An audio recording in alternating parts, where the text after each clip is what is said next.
అన్న ఈడేందో అడుగుతున్నాడు అన్న ఫైట్ రైస్ అంట ఏందన్నా మాటలేదా నువ్వు రా అన్న వాడేందో దెంగలు పెట్టేస్తున్నాడు చెప్పుగానా దెంగలు పెడుతున్నాడు ఉండరా నా కొడుకు నేనే కరెక్ట్ ఉండరా నేను వస్తున్నా ఉండరా వాడికి అట్ట కాదా నా అమ్మాట కర్ర వాడికి సగం పోయింది కాబట్టి సరిపోయింది నా మొత్తం దింపుతారు ఈసారి వాడికి మళ్ళీ వస్తున్నారు అమ్మా ఏంద్రా మా ఓడిన దాకా వచ్చేలేకపోయాము తిట్టినామంటోండా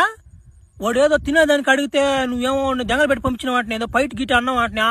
నేనేం అడిగాను ఫైట్ వేద్దామని చెప్పాను అంతేనా వాడికి అది కూడా తెలియదు దొడికా తాడి చెట్టు దిగినట్టు ఎదుగున్నాడు సన్నగా నామాట ఆ గోజుడు ఎట్టుందా నా మాట నీ గోజులు చూస్తే నువ్వు వచ్చి పది అవుతున్నాక భలే భలే భలే తమ్మాసుకున్నారు మీరా సో నన్ను అసలు దేనికి దెంకొచ్చా చెప్పండి వా నాయన తలకాయ నొప్పి జాగ్రత్తా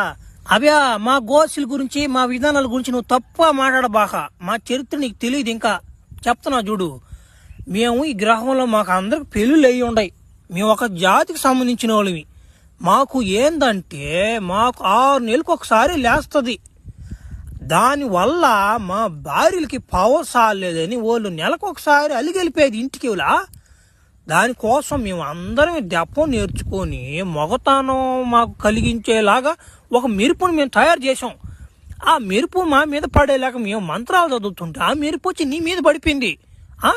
అంటే ఒక ప్రపంచానికి సరిపోయేడంత మొగతనం మెరుపు నీ ఒక్కడి మీద పడిపోయింది అది సంగతి ఇప్పుడు నిన్ను కట్టి దెంగి ఆ మెరుపుని మేము లాక్కోవాలి ఇప్పుడు ఎట్లా లాక్కోవాలి దాన్ని నైట్కి చేస్తాం మేము అర్థమైంది ఇప్పుడైనా చిన్న కథ గదిరిదా అది కాదంటారు 24 గంటల కింద లేచిపోయింది నాకా నా మాట ఎంతమంది తట్టినా కానీ నా పడేది లేదా పునుకునేది లేదా పావా చిన్న కథ గదిరిదా ఒరే వీళ్ళేంద్ర నాయన వైర్లన్నీ నాకు కనెక్షన్ ఇచ్చి అందరు పుత్తులు పెట్టేసుకున్నారు ఆ వైర్లు నా మడ్డ మళ్ళీ ఆ మెరుపు నా మీద పడితే నేను ఆడ తట్టుకోగలుగుతుంటారు నాయన ఏంద్రా తలకాయ నొప్పి నాకా ఉరి మళ్ళీ పడిపోయింది మీరు మధ్యంగా ఉరి ఇంకో మీరు పడిపోయిందిరా